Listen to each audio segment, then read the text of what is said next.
গড়ভবানীপুরের ঐতিহ্যবাহী 11তম বর্ষের রায়বাঘিনী রানী ভবশঙ্করী মেলা, যার আনুষ্ঠানিকভাবে শুভ উদ্বোধন করেন পশ্চিমবঙ্গ সরকারের মন্ত্রী অরূপ রায়।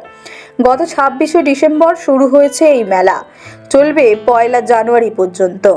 মেলায় থাকছে নানান স্বাদের অনুষ্ঠান, সাথে থাকছে হরেক রকম বিকিকিনির সমাহার।